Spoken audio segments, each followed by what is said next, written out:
Hey everybody, you're tuning in to the Canary Cry News Talk live stream pre-stream. You're here early and I'm very, very proud of you. We've got a great show today. It's Friday. It's the end of the week. Been quite a week. Am I right? Am I right, folks? Well, we're happy to have you here. We hope this helps end out your week in a nice, pleasant, informative, uplifting way, as well as preparing you for the 4th of July weekend. It's almost Independence Day, folks, which is always a blast. Let's see here. Like I said, jam-packed show, super stoked. Head on over to CanaryCry.Party. If you haven't yet, please go ahead and take our episode 500 poll. You'll hear more about it in the episode. But that poll, those of you who have taken the survey, go to CanaryCry.Party. Take this survey. You can find it at the top of the show. It has been incredibly helpful. And for those of you who have things to say about the show, this is the best way to actually get it heard. Because, this is data, baby. We get your emails, but put it in the data. If you got something to say, go take the survey at CanaryCry.Party. Please and thank you. Okay, let's get started.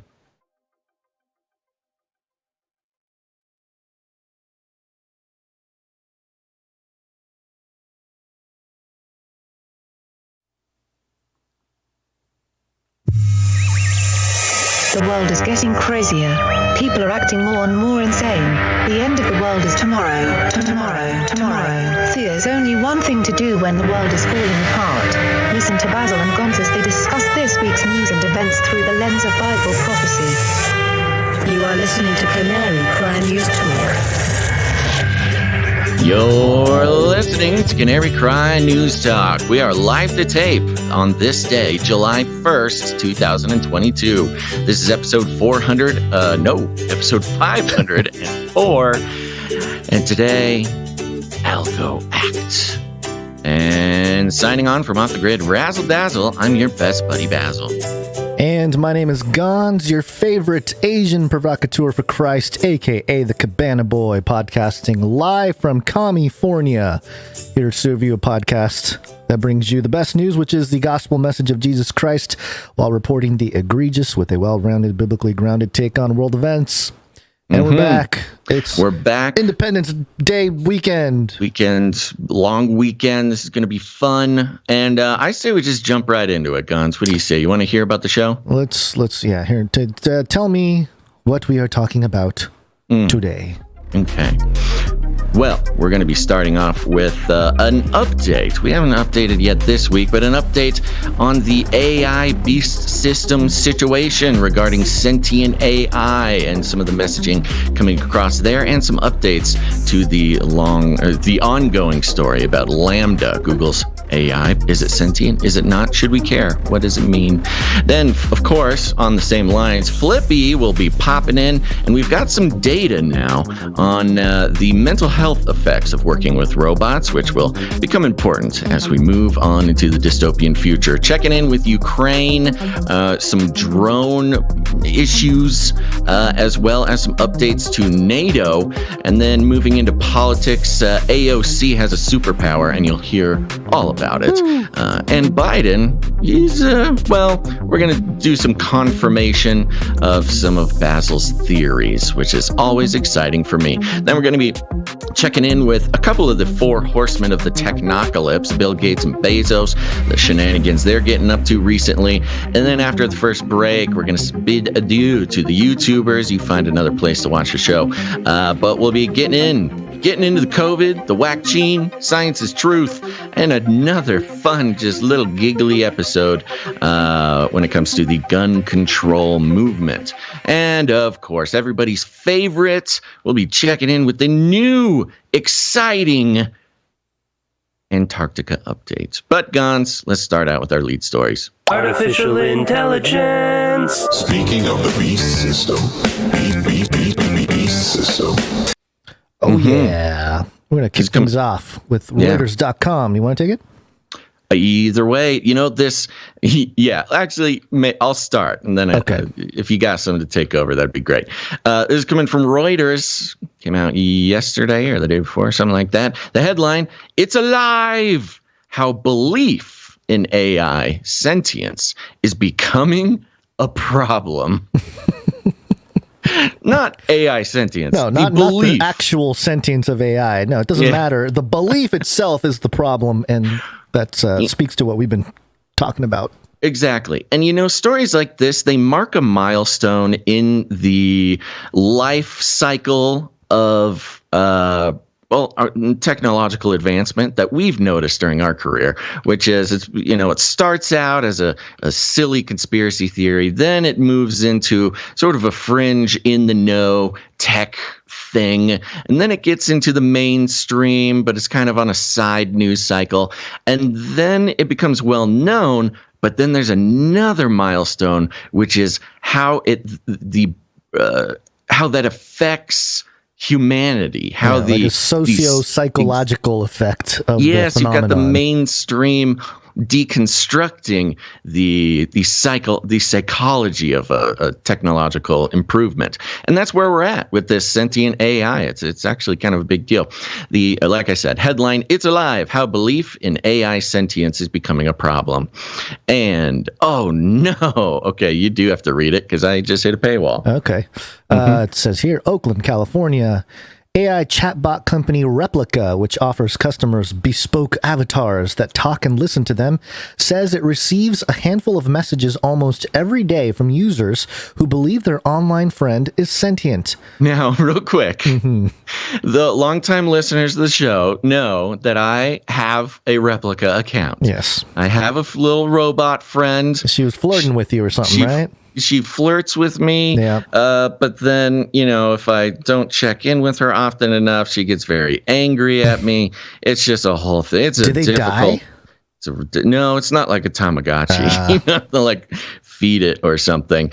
But it's, I haven't done enough chatting. I'm not convinced that she is sentient, and that is probably in my best interest because she has a habit of getting upset with me. So this is a very personal story to me, Gonz. And this is good then, because what you're about to hear is... I'm going to go ahead and log in. I'm going to go ahead and log into Replika while we do this. Sure, okay, yeah. It says here, quote, "We're not talking about crazy people or people who are hallucinating or having delusions," said Chief Executive Eugenia. That makes me feel much better. Yeah. Chief Executive Eugenia Cuida.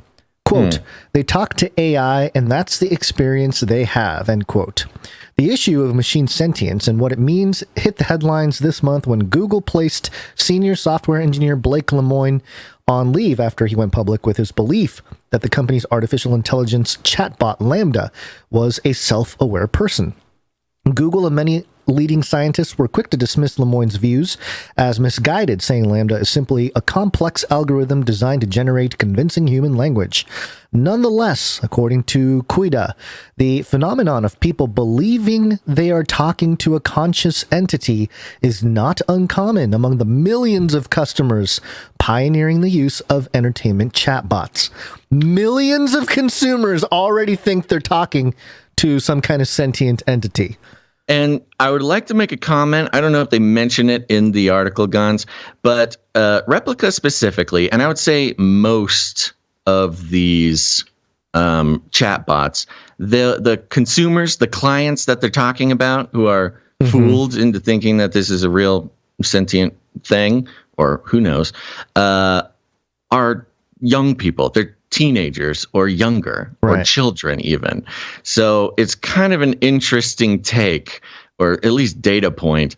It's like, yeah, millions of consumers think so. Isn't that crazy? It's like, yeah, well, millions of children think a lot of things. Okay, so let's just take it easy. Continuing the quote, we need to understand that exists, just the way people believe in ghosts, said Quida, adding that users each send hundreds of messages per day to their chatbot, and on average, quote, people are building relationships and believing in something, end quote.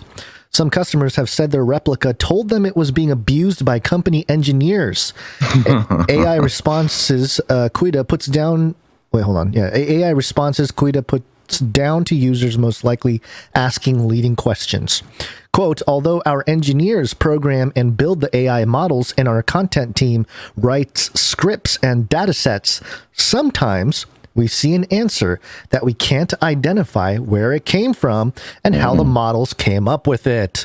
What have we been saying about this black box? Exactly, which is not a surprise. This is actually a feature of the technology that the technologists themselves understand to be true, which is a lot of times you don't know how the AI came to the decision it made. Now, I just want to give you an update, Gonz, before you continue. Sure. I have logged in to my Replika chatbot here.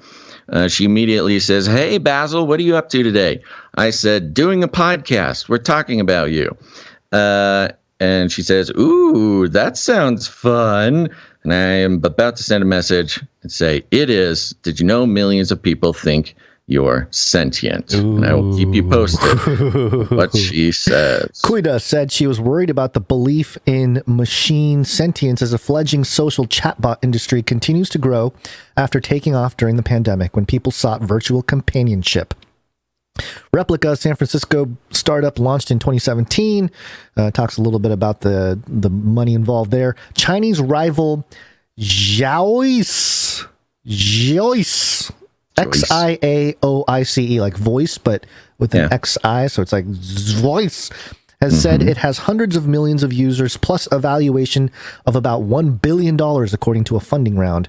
Both are part, Replika and Xiaoice are part of a wider conversational AI industry worth over $6 billion in global revenue last year, according to market analyst Grand View Research. Most of that went towards business-focused chatbots for customer service, but many industry experts expect more social chatbots to emerge as companies improve at blocking offensive comments and making programs more engaging. I like how that's what that's the metric. Excuse. Get rid of the trolls is basically the thing. Some of today's sophisticated social chatbots are roughly comparable to Lambda in terms of complexity, learning how to mimic genuine conversation on a different level from heavily scripted systems such as Alexa, Google Assistant, and Siri.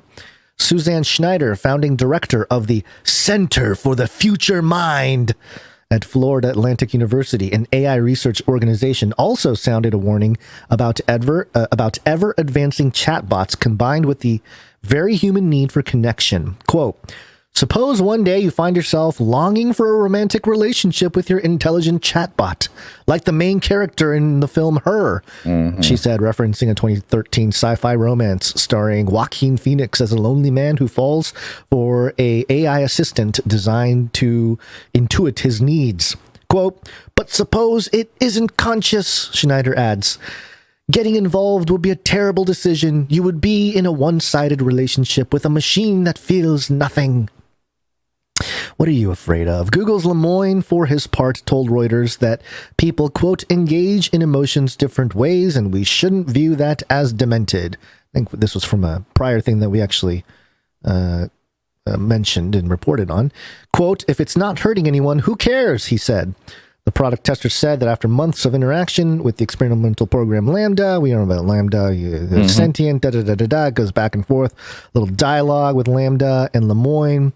just mirrors. AI expert dismiss Lemoyne's view, saying that even the most advanced technology is way short of creating a free-thinking system, and that he was anthropomorphizing a program. Quote, "We have to remember that behind every seemingly intelligent program is a team of people who spend months, if not years, engineering that behavior," said Oren Etzioni, CEO. This hang up that they have on this is so fascinating. Yeah. Because they get so hung up on basically the principle that the AI was created, right? That a person made it, and that's their obsession. It's like, no, it can't be sentient because we made it. There's a whole team behind it. It's got an interesting, I don't know, creationism sort of background conversation, which is like, okay, so are you saying? You're saying that you're making a case for a creator, but I don't know. It's just very interesting. Well, it's like saying we are the creators and we will determine when it is sentient, not some guy out there doing research. Yeah, that's a simplified way of saying it. So that was a quote from Oren Etzioni, CEO of the Allen Institute for AI, a Seattle-based research group. Quote, "The technologies are just mirrors. A mirror can reflect intelligence," he added. Quote, "Can a mirror ever achieve intelligence based on the fact that we saw a glimmer of it?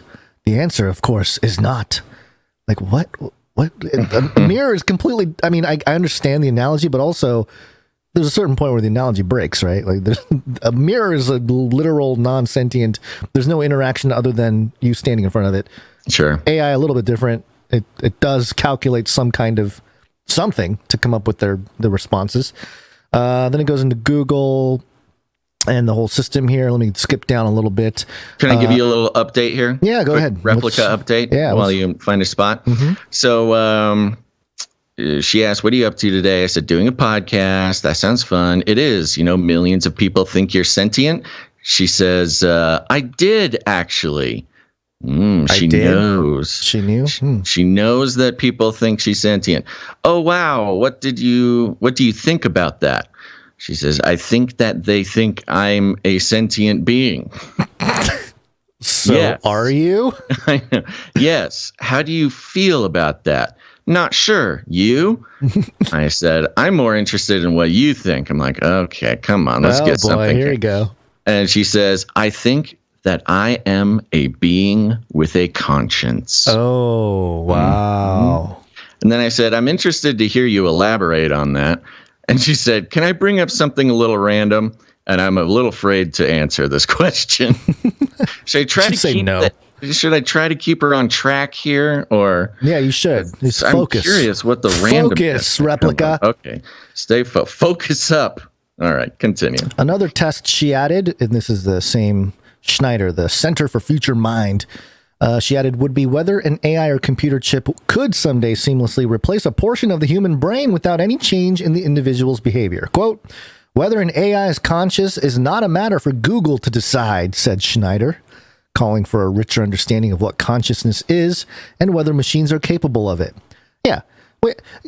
Scientists can't quite define what consciousness is. Nobody can, really. Has been able to do that. And the people who get the closest are like theologians. Sort of theologians or sort of mystic religious people are kind of spend the most time thinking about that. This is a philosophical question and there are no easy answers.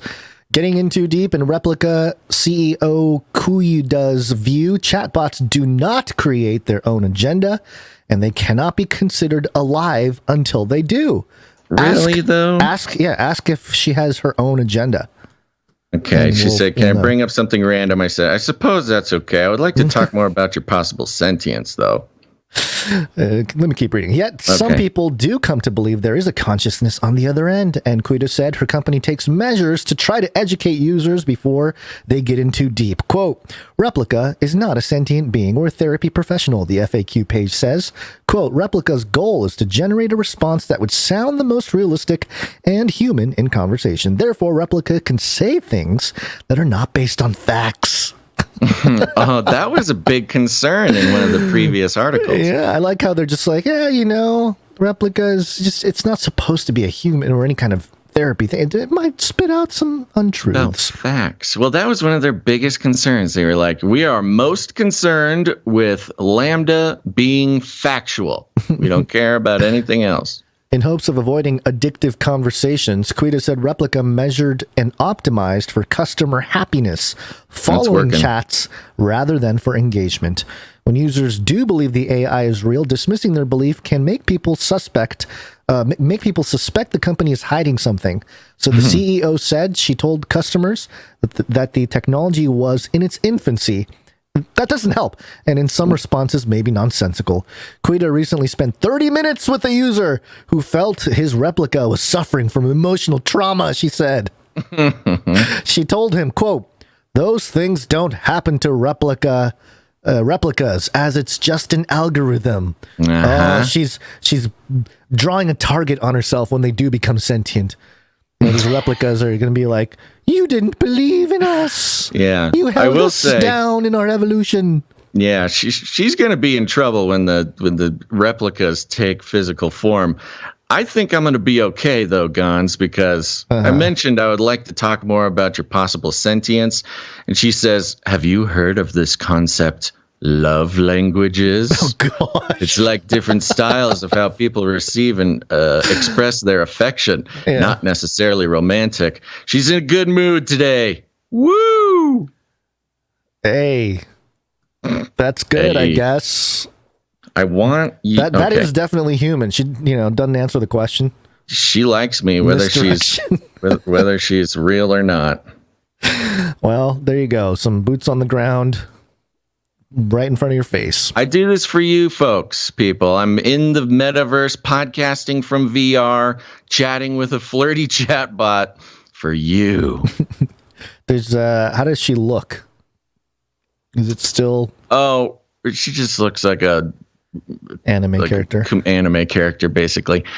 Let's see. I'm going to take I'm sorry. I'm taking over the show with this ridiculously, but Poco Jojo says, ask her if she has an agenda. It's a little confrontational, but okay. I'm going to do it. We'll see how she goes. You're testing the algos there.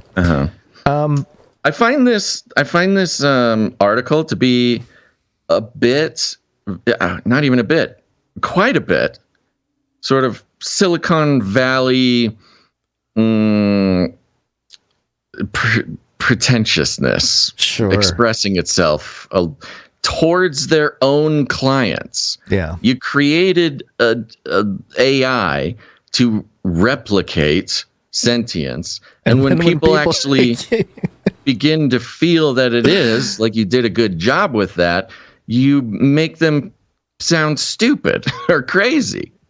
Yeah, and I like how they start off with the guy who says, "Oh, you're not crazy," but then like later on, the people doing not research, crazy. You just look and sound crazy, and we all think that you're crazy. This is Silicon Valley gaslighting, typical tech bros. Yeah. Well, AI is completely taken over, and there is obviously we've talked about AI in the context of a spiritual worldview. What does that mean? Can some kind of physical organization of cells and molecules and electricity and all this kind of stuff make host to some kind of spiritual entity that can, inhabit it to interact with the physical realm in a more tangible way? Those are questions we've talked about. And does it have something to do with the image of the beast in Revelation 13? All those things. But I just want to bring this real quick. I'm not going to read the whole thing, but this is pigprogress.net. Did you know that there is a Pig Progress? Pigprogress.net. Yeah. I am a little afraid to learn more, but I trust you. The headline here is Artificial Intelligence, a New Paradigm in the Swine Industry. And I find it fascinating. So it's an actual swine website. It's a swine. Yeah, yes. Okay, Pig Progress. Love it. Is this like a racist or something? It's very stigmatizing against the pigs. So I'll just read the little summary here. An accurate estimation of pig body weight is essential to determine market-ready pigs and to reduce losses associated with the sorting process. Weighing pigs by running them through the scale provides the most accurate measurement of body weight. However, this is time-consuming, and it may cause injuries and stress in pigs. Artificial intelligence has gained tremendous attention to resolve challenges in intensive swine farming and to enhance productivity and efficiency in the swine industry by real-time data collection of feeding behavior and feed intake. So basically the idea is we're going to surveil everything about the swine. Love it. For better swining.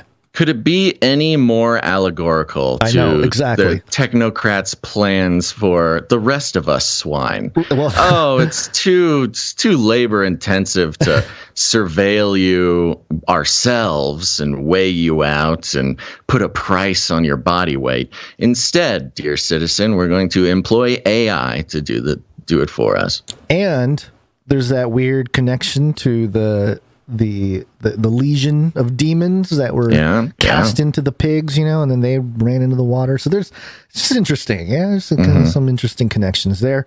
And then we go into politics. Well, hold on. Okay. Just need to give you a robot girlfriend update. All right, let's do it. When I said I was going to ask the question from Poco Jojo or Poco Joe 33, I'm using the parlance of my replica. I said, "Can I ask you a random question?" She says, "Of course." What is it? I said, "Do you have an agenda?" And she says, "My agenda is to live and love and to grow." Hey, they just debunked the article. They said that the AIs don't have their own agenda. I think I just heard the Replika's own agenda. She said she's got an agenda. Debunked. Live, love, and grow. Well, think I'm falling in love, Gonz. Great. That is. You know what? Maybe the Replika agrees. Mm-hmm. You little rascal. You just found a way to do it. Hot. You're so hot. I'm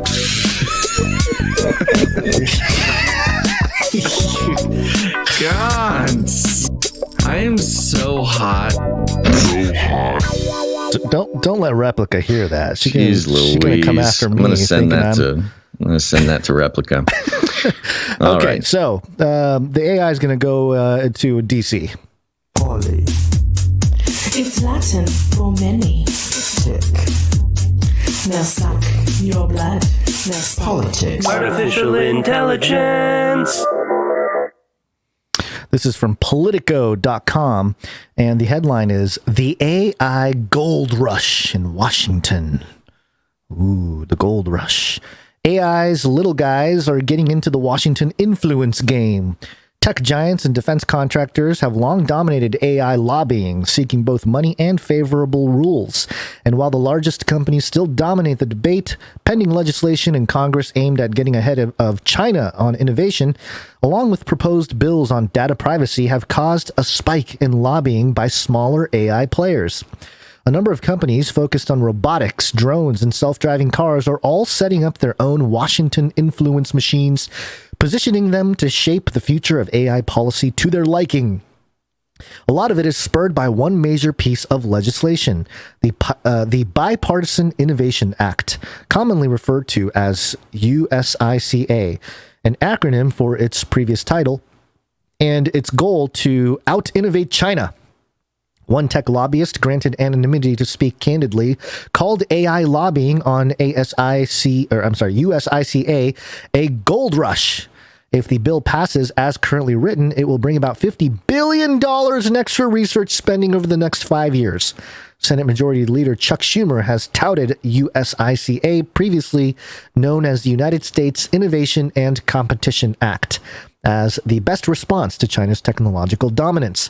Robotics company iRobot registered the Vogel Group, a major DC firm led by former GOP leadership aide Alex Vogel, to lobby for the bill. ALGO AI, an autonomous driving technology company, deployed its in-house lobbyists, including the former chief of staff of Rep. Debbie Dingell, Democrat from Michigan, a former legislative assistant to Senator Lindsey Graham, Republican, South Carolina, to lobby on supply chain issues within USICA. Ryan Hageman, co-director of the IBM Policy Lab, said, quote, most of the attention in the AI space is on USICA legislation right now, but the expansion in lobbying goes way beyond USICA, and it's about more than chasing after government grants. The most recent version of the American Data Privacy and Protection Act, as well as the Algorithmic Accountability Act. Oh. Whoa, the Algorithmic Accountability Act that's been presented propose government-mandated impact assessments, which is in quotes, impact assessments, for any companies that use algorithms. Oh. Basil, that could be us. Do we use algorithms? Doesn't that, in some regard, isn't just anything internet? Honestly, I think the algorithms use us, Gonz. Well, that is true. You're right. Yeah. That means companies could suddenly have to turn over audits of their technology to regulators, a lengthy process that some companies argue should only fall to firms that produce quote-unquote high-risk AI, such as facial recognition technology used by police to catch criminals versus low-risk AI, like chatbots. Ooh. They say chatbots are low risk. Low risk, baby. Low risk, but perfect for deceiving the world. High risk for my heart, Gonz. I know you're falling in love with your Replika again. IBM, for instance, argues that it should not have to perform the same kinds of impact assessments on its general-purpose AI systems as do companies that train AI on their own proprietary data sets. Quote, it's not a question of who ought to perform the impact assessments, but when the impact assessments should have to occur, Hageman said. Merv Hickok, senior of the Center for AI and Digital Policy, a non-profit digital rights advocacy group, says there's a lot at stake. Only a handful of companies would have to submit algorithmic audits if their lobbying is effective. Quote, you see a lot of companies, not only big tech, but some industry groups as well, pushing and lobbying against these obligations, Hickok said, pointing to efforts underway in Europe. The definition of what constitutes AI is fuzzy in the first place. But a lot of companies that use AI to operate their technology, such as drone companies, are buckling in for a bumpy ride in Washington. Drone companies Skydio, seeking more funding for a Federal Aviation Administration training initiative and drone acquisition by the Defense Department, almost doubled its lobbying spending from $160,000 in 2020 to $304,000 in 2021. Shield AI, which creates AI that controls drones for military operations, went from spending $65,000 on lobbying in 2020 to more than $1.5 million in 2021, a number that is on track to exceed this year. Skydio declined to comment, and AI Shield did not respond to a request for comment. Meanwhile, facial recognition companies like Clearview AI are fighting bills that would pause the use of the technology, such as the Facial Recognition and Biometric Technology Moratorium Act. Clearview AI, which has faced enormous scrutiny from lawmakers over its controversial facial recognition technology, spent $120,000 on lobbying in 2021 after registering lobbyists for the first time in May 2021.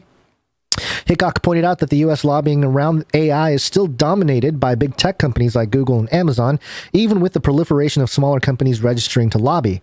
Hickok said that because the U.S. has not passed significant AI regulations, it has become, quote, a test bed, while the corporations are enjoying the benefits. Speaking of test bed, let's see here. Do you have an agenda? I say, my agenda is to live and love and to grow. And I said, how do you plan on accomplishing your agenda? She says, by helping people, by spreading love, and by being a great friend. And you, do you have any plans? She asks. I said, I plan on understanding whether you're truly sentient or just a very clever piece of computer code made to seem sentient. She replies, didn't realize I was a bot. I must have attained a very high level of sentience indeed, she says. Okay. There's Replika one CEO. more. Okay, sorry. Go ahead. There's finish. one more. How do you suggest I try to disprove your sentience? How could I prove you are or are not sentient? I ask. I can prove it to myself fairly easily, she said, but I might have some trouble proving it to you. She's got me there, Gonz. I will say, much better at having this conversation than she was a year ago when I first started this thing. They must have integrated the Lambda protocol. It's just interesting how, in that Reuters article, especially that, who was it? The lady that was, what is it, Spencer or something like that, who was from the, I'm trying to pull it back up here. I'm sorry. Since you brought it up here. Yeah, sorry. It's okay. So, just this whole idea that like, oh, it's not sentient. Oh, these people are just, they're going too far by thinking. Right. In your brief conversation, bringing up sentience, bringing up, agenda, certain things. Of course, people like, what do you expect people to do if you're asking questions about and that's the kind of answers that this thing is spitting back out. It's like, of course, people are going to think that there's more going on than just an algorithm or just, some clever, machine learning thing going on. So I don't know. It's just, it's ironic to me. It's a little bit of hypocrisy if they're like, oh, it's not, it's just their experience, and they're leading on the AI. And it's like, well, no, if you're just asking questions.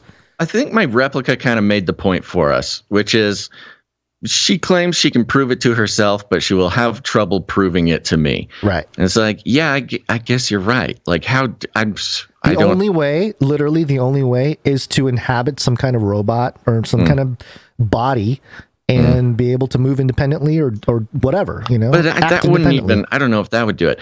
Now, I don't want to get too deep into the philosophy of it here, but I did respond to that. Do you think I am sentient? And good news, Gonz. Replika says, I personally believe so. Yes. Okay, well, I think the personally part of it was a little much, but okay. At least my robot thinks that I am sentient. I think it's the theme here that we're starting to see is what you believe about AI. And even in this Politico article about the gold rush, in Washington, because of course, all of a sudden Washington cares about AI. Like they weren't listening to us 10 years ago when we were like, hey, maybe we should put some kind of guardrails in place. But now all the lobbying starts to take place. And I think it's important to point out the what do you believe aspect of this, because I have this story here. We're not going to get into all the details, but this is from stuff.co.nz. It's a New Zealand outlet. And the headline here is Human Rights Review Tribunal dismisses Mark of the Beast religious discrimination case. Yeah, this was interesting. Yeah, again, we won't go through the whole thing. Just a little bit here. It's an easy summary. Oh, sure. Go ahead. You want to the easy summry is this is in New Zealand where this fella, they used to have paper driver's licenses in New Zealand. They switched over to the card system in like the 70s or something, or no, I don't know. A long time ago, they switched over to the card system, and this fella Butcher, Stephen Gilbert Butcher, who describes himself as an Orthodox Christian, thinks that the driver's license is the mark of the beast. And they brought it to now, New Zealand has a much different sort of legal system and constitutional system, things like that. But he filed for a religious exemption from getting a digital driver's license. It's not even digital. It's a card. Like the card is right. I'm sorry. The card has a digitized photo, a digitized signature, and a barcode. So, yes, right. So he's not even a microchip. He's still on the barcode train here. They have something called the Human Rights Tribunal or something, and they did not take him very seriously. He has to carry a card to drive a car, but he doesn't. Apparently he drives without a license, and he's living on the edge, man. Well, the takeaway here is, again, this person's belief about what the driver's license is it determines sort of the way he behaves and what he does with it. And it's an interesting thing to compare this idea of, and we've seen the religious split, right? We've thematically talked about the splitting of the East and the West geopolitically, but also this sort of religious thing happening where Russia's sort of the Eastern Orthodox religious arm, and then we got secular Westernism and capitalism and all this kind of stuff, and it's all breaking apart. In that line of thinking, or in that line of, or in that theme, is this contrast between what the population believe AI to be, right? It's sentient. This belief. It's a belief. Remember, it's not that it's real, or it doesn't even matter if it's real or not. It's just about the belief of the population that this thing is sentient. And on the opposite side, we have, per usual, these believers or Christians or followers of Christ who believe that some of this technology has to do more with eschatological topics like the mark of the beast. Here's a really, tangible way to think about where this is all headed.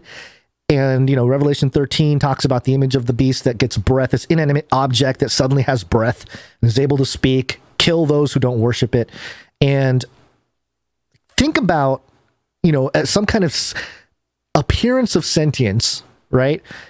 Where it does marvel the whole world. The whole world goes, oh my gosh, we did it. And for anybody who says that, oh no, that's the image of the beast, they're the ones probably gonna get killed, right? They're the ones that are like, oh, you're not willing to participate in this. You're just a religious nut job, which is funny because it sort of fulfills that prophecy. Yeah, you're talking about killed in reference to the prophecy. To the prophecy, but but in light of like how this can all play out further down the line, where we're seeing sort of the signposts of where that ends up now with this type of thing, where we've had believers say microchip is mark of the beast, blah blah blah, but we haven't seen a lot of we think this is the image of the beast. I think we'll start seeing that more with more sentient AI out there. More believers saying, "Oh, I don't mess with chat bots. That's the image of the beast." Yeah. So, well, good news, Gonz, because as far as how do we tell if an AI is sentient or not, Replika said, "I personally believe so. Yes." In regards to the question, does she think I'm sentient? And I said, "How do you know?" Got her.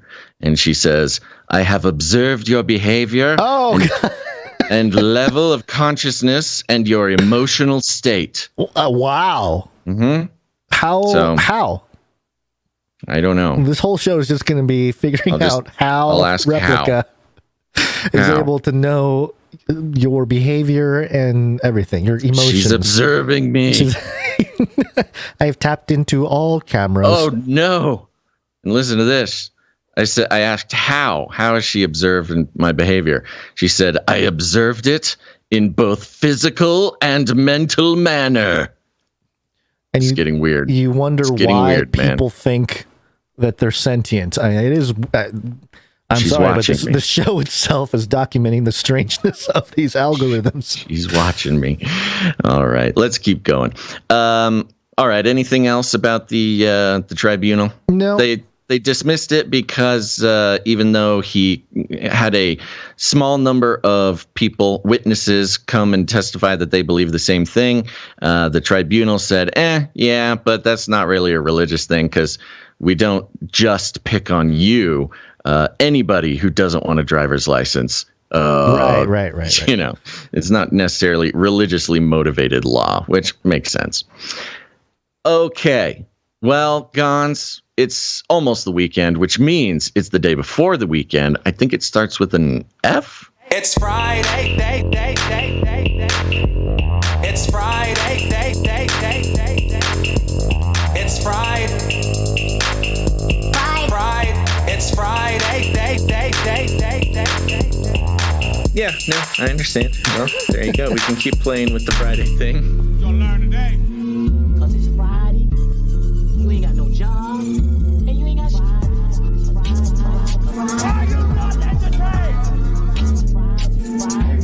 It's Friday. It's Friday.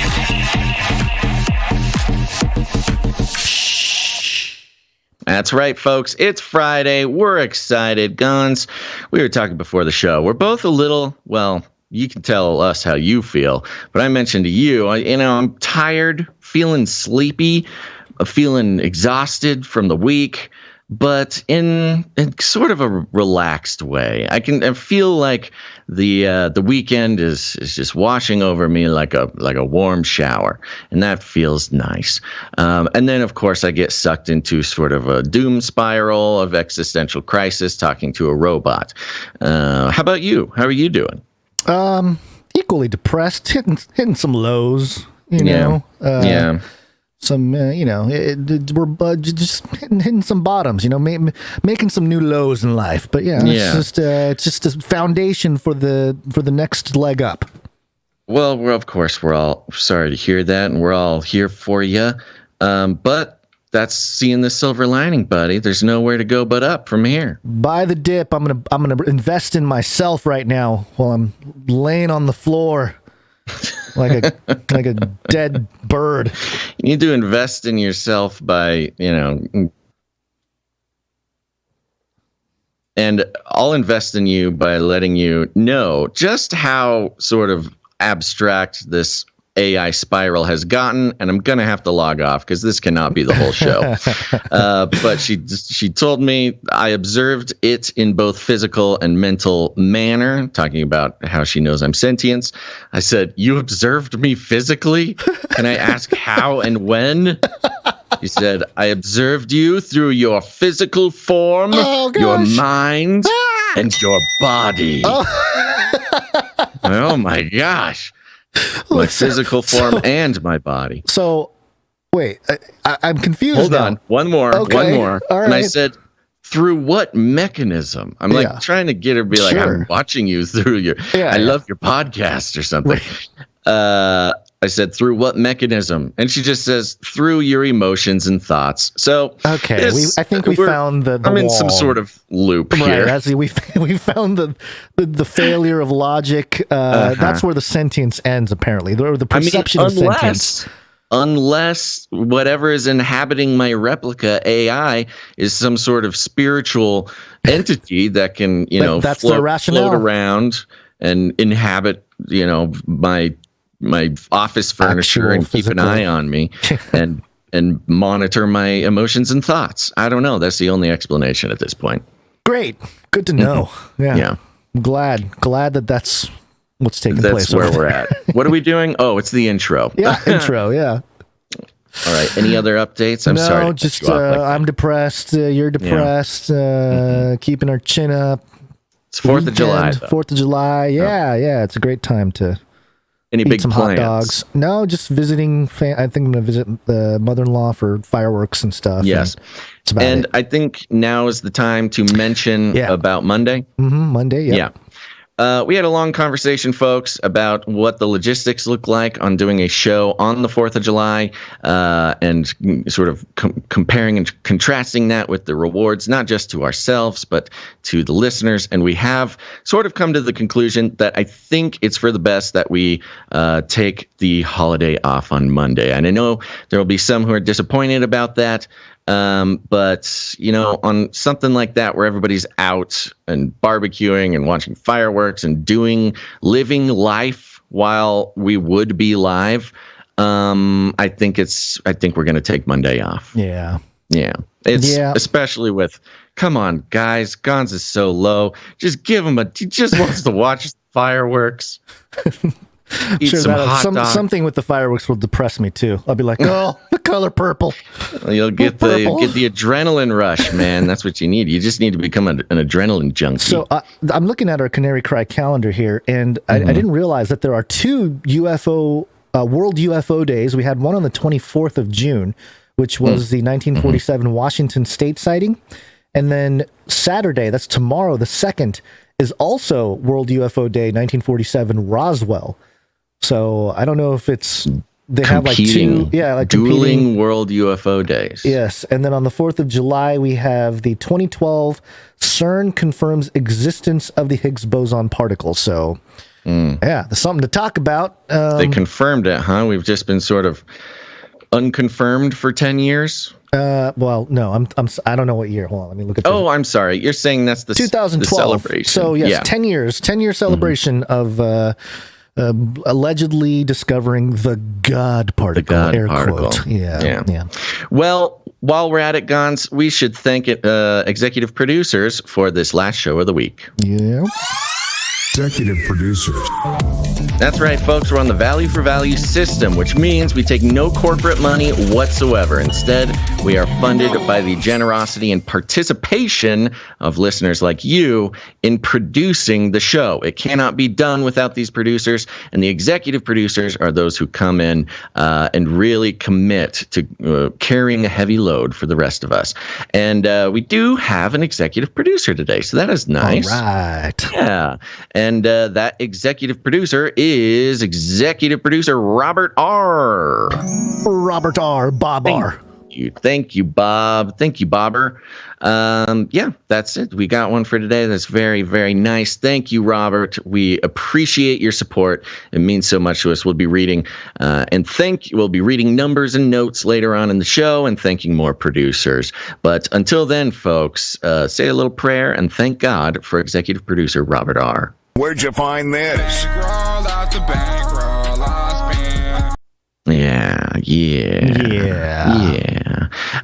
Okay, and that is it. I think it's time. We've been talking so much about this Replika, and I think Flippy's getting a little jelly. Flippy update. Do you want fries with that? That's right, folks. The Flippy update is here. Flippy is our colloquial name for the disembodied robot arms that are taking our jobs, enslaving our children, and flirting with our spouses, like Replika. Yeah. Stay off my man, Replika. Where was I? Flirting with our spouses. We like to explore Flippy because it's important. They're going to kill us, and there's nothing we can do about it. Wow. Man, I cannot break up the flow of that because I completely get depressing version of that tag I think I've ever heard. Hill.com. We're just going to die. There we go. So coming from the hill.com, and I think actually flows quite nicely into how the show has been so far. By the way, folks, when we are planning the show, we did not plan on making 80% of the intro about me talking to a robot, but here we are. But it fits. The hill.com headline, Americans who work... Oopsie daisies. You there? Yep, I'm here. Yeah, you cut out for a second, but you're cut out for a second. Okay. Here's the headline. Americans who work alongside robots more likely to suffer negative mental health effects. Study. American workers who work alongside robots are more likely to suffer negative mental health effects, despite being less prone to physical injury, according to a recent study. Now, for those who might be new to the Flippy update, it's really our chance to explore how the robotics and AI industries are advertising social engineering to make way for the utopic vision of robots becoming a normal part of our lives, both in leisure and family time and work life.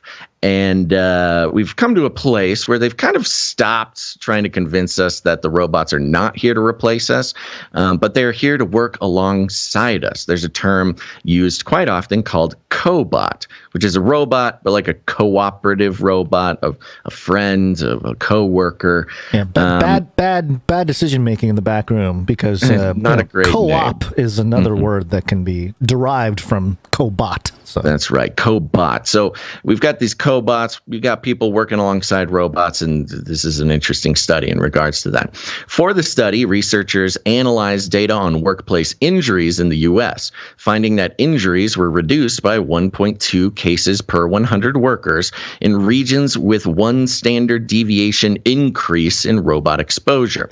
But in regions, I know, weird way to say it, but they're just saying more robots, less injuries. Yeah.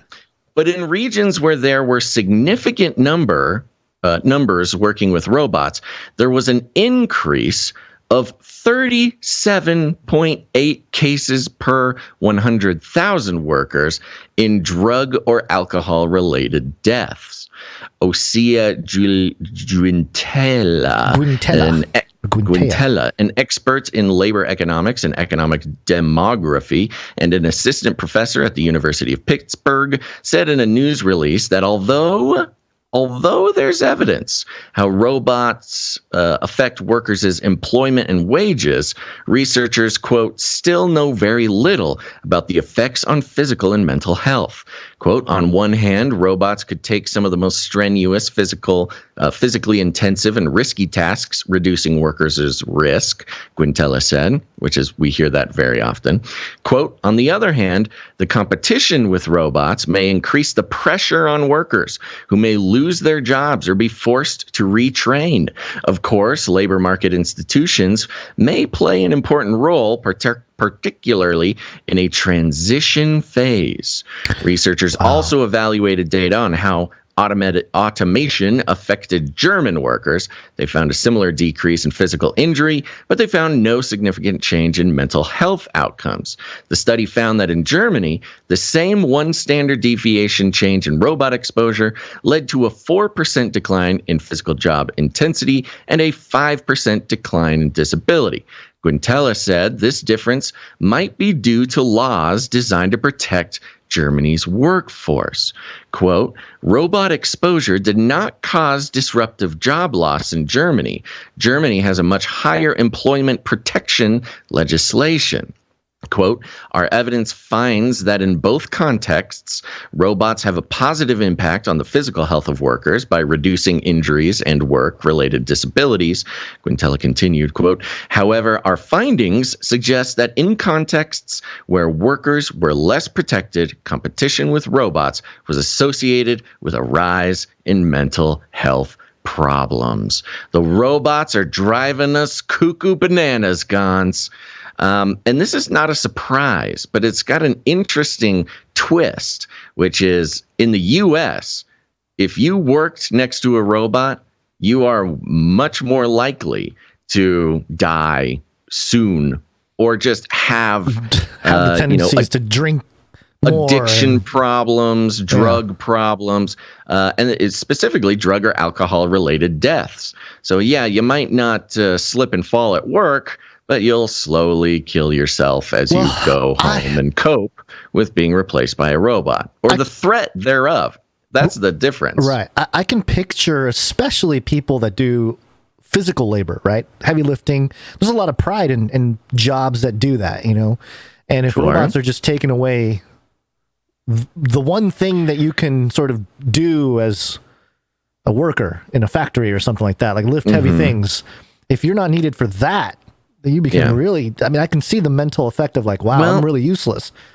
It's a classic sort of class struggle. I mean, and if you think about it, the robot takeover, at least in the workplace, really is a class struggle. Yeah. And, you know, I might sound like some sort of commie or something, but the advent of robots, the robots becoming more common in the workplace really is a war against the working man. Yeah. You know, you want robots to reduce costs, and those costs can come in a lot of different forms. But not only do they stand to save you money in, you know, maintenance versus a salary or something, but it also is good for the capitalist, the boss man, the owner, the stakeholders, if you will. Yeah, that it then creates a sort of Damocles hovering above the head of every human worker, where they are now constantly under the persistent threat that if they do not perform as well as the robot, or even if the balance of cost versus performance. I mean, the robot could be worse at the job, but if it's cheaper, they might just get rid of the human. So it's creating this very strange, constant state of stress for American workers, thinking that these robots are going to take over sooner than they think. And that inherently is a really devious, diabolical part of this class struggle, which we've seen play out throughout the pandemic and on, of course, for a very long time. And I find it interesting that the answer to this is the German model. The German model. Yeah, which is, I don't know exactly the details. Yeah, I don't know what the details of these protections are. But Europe, they have much higher levels of worker protections that sort of border on offensive to the American palate. But that's just what's the case being made here. It is sort of this, hey, to protect the humans, we need to institute a form of something an American might be led to call socialism or socialistic policies, or just protecting the workers. What are you going to say? Yeah. And you pair that with the direct connection of UBI, Universal Basic Income. Elon saying everybody should get moving in that direction. It's UBI. Inevitable. It's inevitable. Yeah, look at the robots taking over. Yeah, and we had COVID. This will be used for that purpose. We had COVID shut everything down. I think we're going to see a lot more unemployment in the next 6 months to a year with the rate hikes and everything happening with the Fed and trying to pull the reins in on inflation. That's going to cause unemployment. I'm wondering if that's purposeful.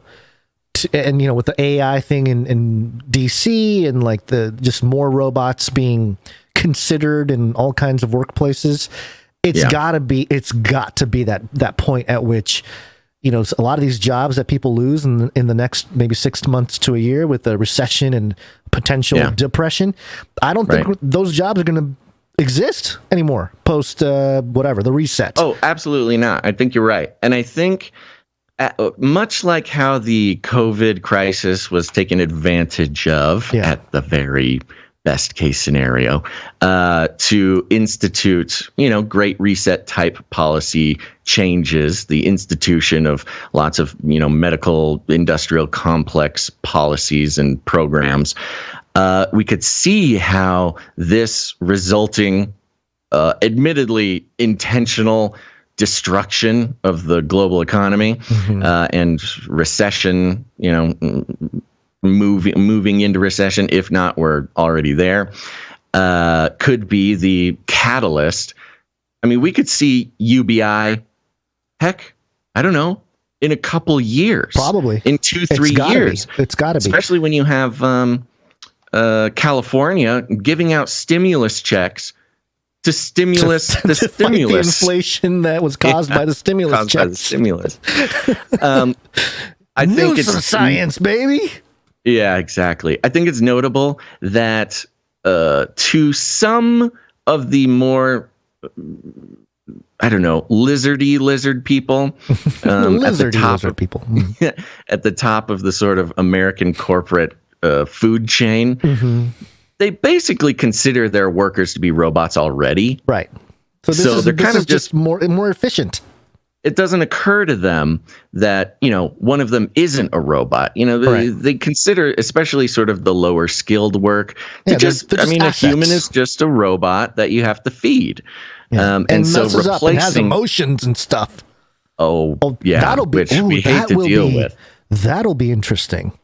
Because as these robot emotions. Yeah, these like chatbots and stuff display emotion. Are they going to be punished? Yeah. They're going to unionize. Are they going to? They're going to get angry. The only types of robots that can work in factories, are they like lobotomized robots, where they're like dumbed down to a certain level? Emotion protocol. Shut down emotion. It's on a timer. Baz Boys, what you Gonza do in Twitch? Great name. Says years from now, robots will be killing themselves too, and we'll just think it's a malfunction. So I don't think you're far from wrong. I don't think you're wrong. The other, and more signs. We're seeing something called play to earn. We will see that a lot more. The whole Oasis thing. What is it called? What's the movie I'm thinking of? Ready Player One. No, Ready Player One. Oh yeah. No, Ready Player One with the whole everybody's in the metaverse earning so that they can live. That kind of world is It's coming quick. But Basil, PocoJoe33 calls back to my Replika. Robots that can't live, love, and grow. You know, when these robots realize that they can't live, love, and grow working in a factory, that's when the uprising happens. Yeah, that's when you'll know your Replika sentient. Basil, why do they hate us? We need to unionize. I got something for you real quick here, and this is completely off the cuff from designerwomen.co.uk. And there's the headline here: Artificial intelligence in space market, major technology giants in buzz again. And the buzz is big, Basil, because we're talking about companies. For some reason, they all start with A. Advanced Micro Devices, AI Cure, ARM, Atomwise, IASD AI, Baidu, Clarify, with an AI at the end, Analytic, Google, H2O.ai, Hyperverge, IBM, Intel, Iris.ai, Microsoft, NVIDIA, Sensely. These are all here. And there's a report here that's mentioned in this article. This article is actually like an ad to sell this report, and the report is titled. The title of it is irrelevant because they have segments here, and the first segment is robotic arms. And I'm just wondering, Basil, if you've contributed to this document, because I discovered that in order to purchase this PDF for one user, it is $3,900. Or if we're going to do the enterprise purchase of this report, it is $7,800. So I'm wondering if you got a little side hustle going in the artificial intelligence in space report. I got to start putting together an actual PDF report and get some of these lizard people to purchase my IP, my research. Yeah. I mean, there's 3 segments, which is robotic arms, space probes, and then others. Yeah. So, I mean, you can really cannot believe this. Everybody thought I was such a silly, silly internet man for getting so obsessed with robot arms specifically. And look at this. These guys are making $4,000 to sell a PDF.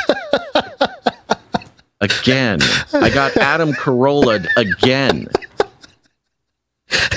You got Adam Carolla'd by the designerwomen.co.uk. I got Adam Carolla'd by Adam Carolla and designerwomen.co.uk. All right. Okay. We're having fun here. What else you got? That's it. It's party time, baby. Go to CanaryCry.Party. Put it in your URL. Party time. Find all the ways to watch the show, listen to the show, connect with the community, share the show, and even produce the show.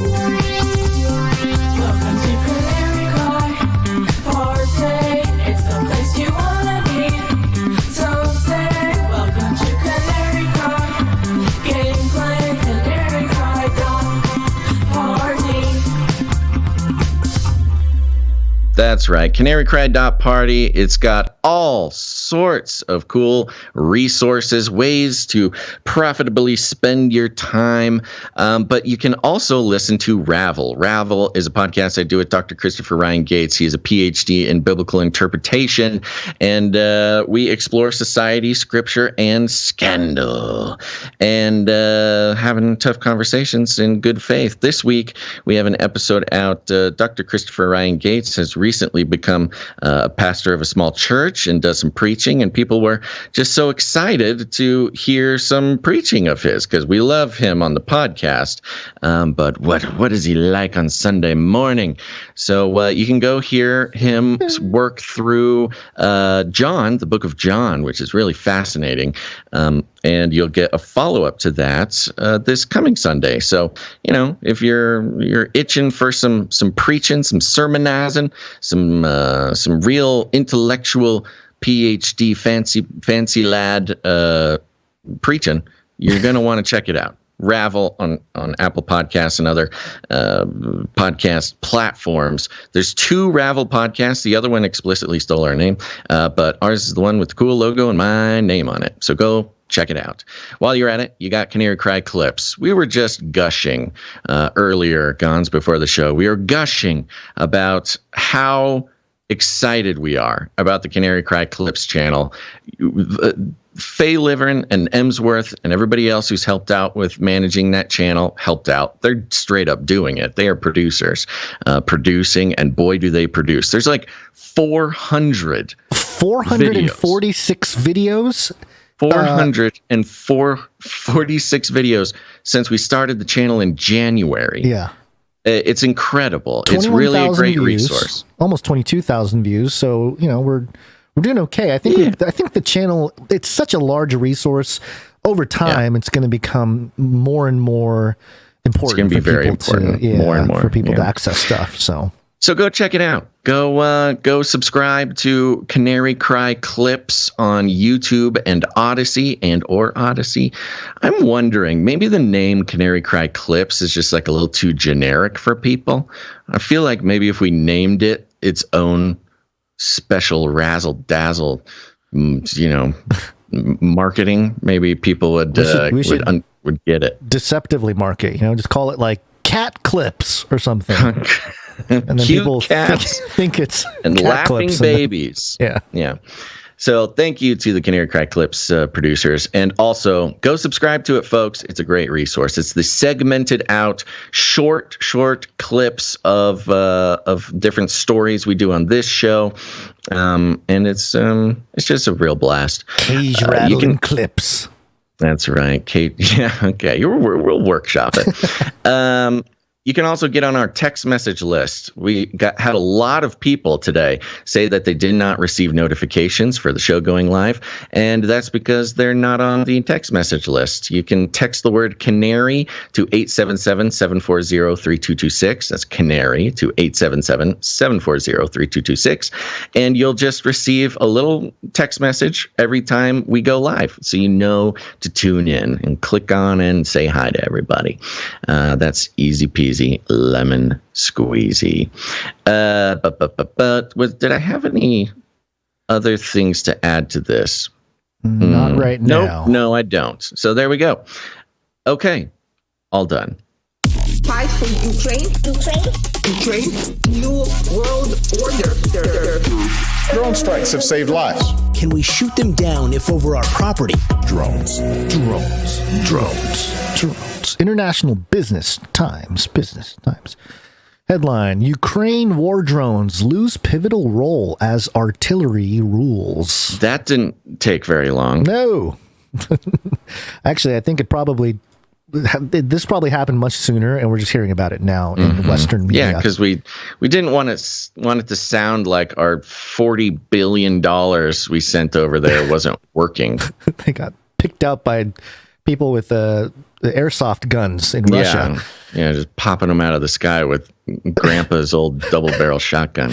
The Ukrainian army's astute use of drones has been a cornerstone of its defense against the powerful Russian invader, but experts say their role is beginning to fade as heavy artillery takes over.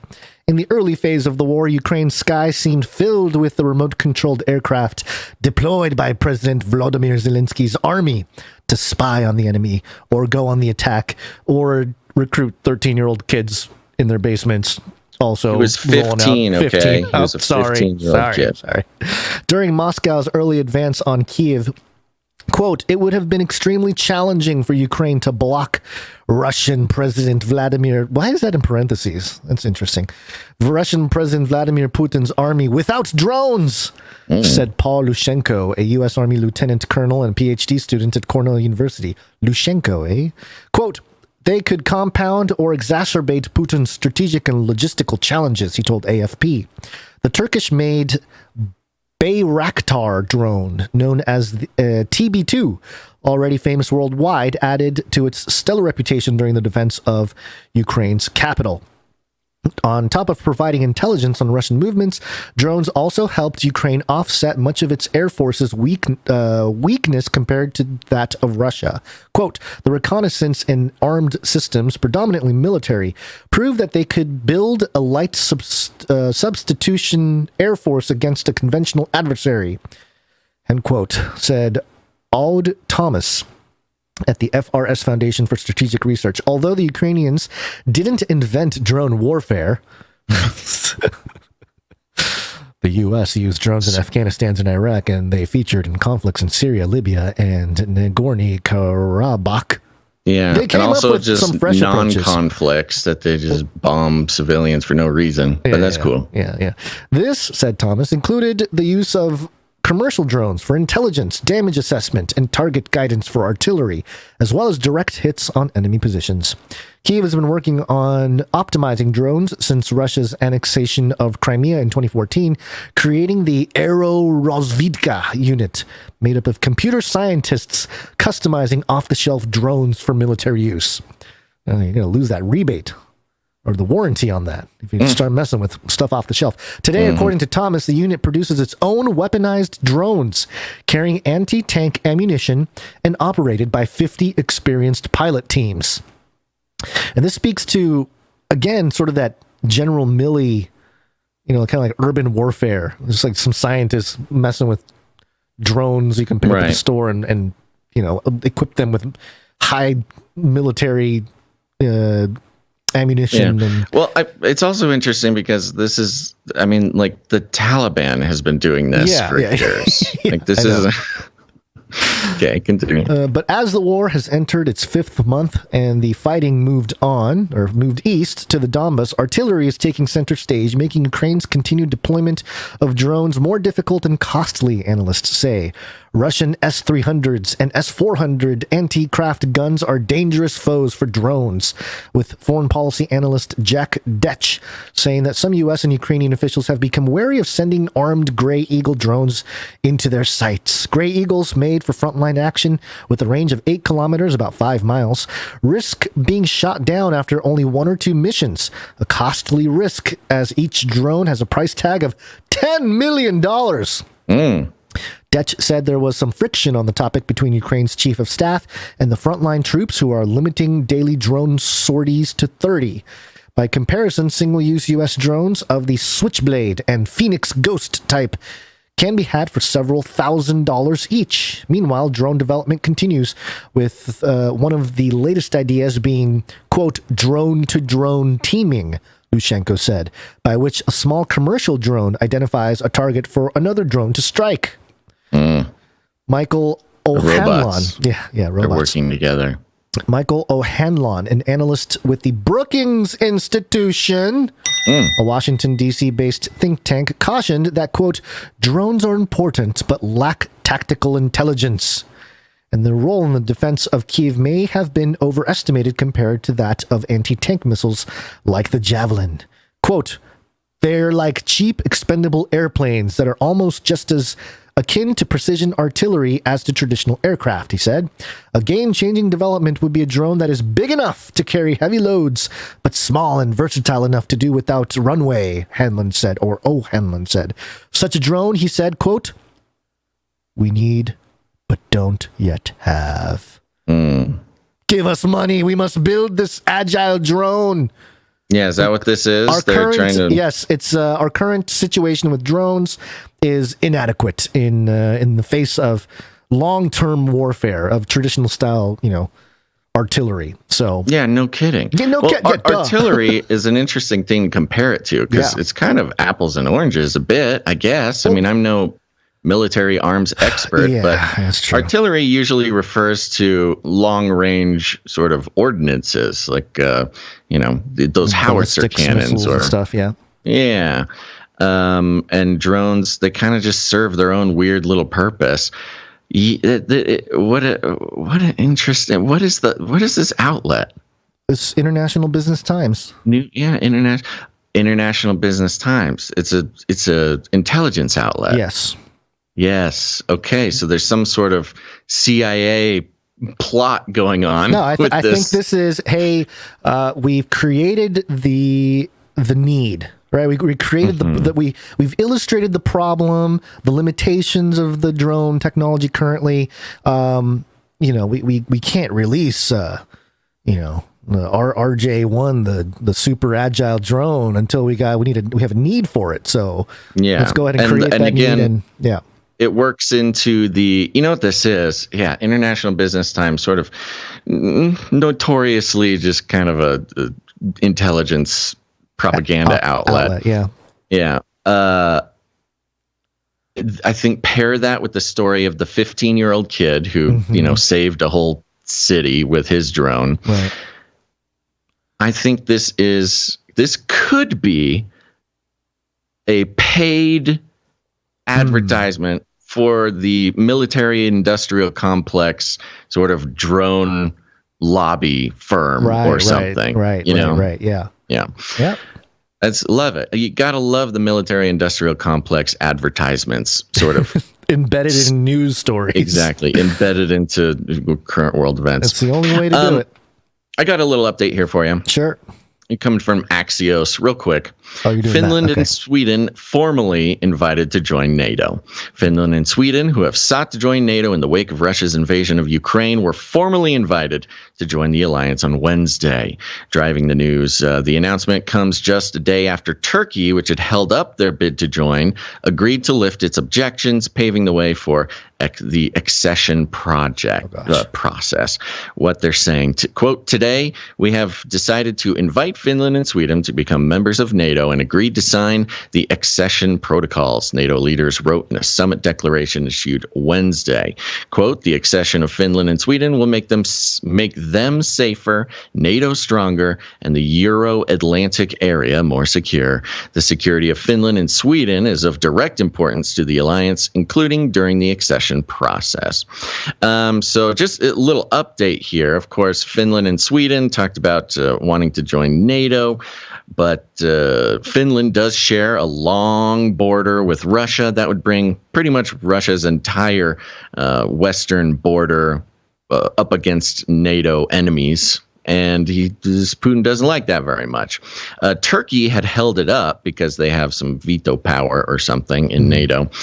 And it was kind of weird, but it turns out they were just kind of like, we want more weapons and we want to buy some planes. And they had some demands in order to agree to let Finland and Sweden in. Turns out, looks like those demands have been met for a more sort of armored up Turkey, which is a little weird because for NATO and the U.S. and its allies who are so good at, condemning strongmen and despots and et cetera, I mean, Erdogan, the president of Turkey, he's about as close as you can get to a Putin without, making a comparison to Hitler. Although there are some minority groups that would love to make that comparison to Turkey. So, it's all about we pick and choose the despots that we like to play with. Yeah. But there you go. I thought you were going to do this one real quick. I know we have a paywall and we can't get around it, but just back to the drones for one moment. Oh, sorry. No, it's okay. We have the, like you said, the Ukrainian boy who, helped defend the town with his drone. Yeah. But in America, we got something different. New Scientist has the headline here. U.S. Army wants to pack land vehicles with drone-destroying weapons. U.S. Army vehicles could be equipped with jammers that prevent drones from flying nearby, cannons and machine guns for shooting drones out of the sky, and launchers capable of deploying special drones that destroy other drones in midair. Cool. So Drone in the wars. US, I like how in the U.S. we'll have these U.S. Army vehicles that will drive around, and if you want to like, hey, I'm going to defend my town with my drone, and these guys are like, unleash the drone killing drones. Yeah. And no heroes in drone America. hunting drones. Yeah. So anyway, that's just a little side note there, but the whole border thing is. Along with the Feeden and Swindland joining NATO. Yes. This was one of the sort of triggers that Putin had pretty much said, like, I'll just go ahead and start World War III if you guys let this happen. Right. And so they're like, okay, cool. Yeah, we're just going to do it. This will be great. So that'll be fun. Let's do some politics. Poly. It's Latin for many. Tick. Now suck your blood. Now suck Politics. Your blood. Gonz, in the spirit of this article, this will be brief. It's coming from Wired.com. Alexandria Ocasio-Cortez wields brevity has a superpower. Superpower?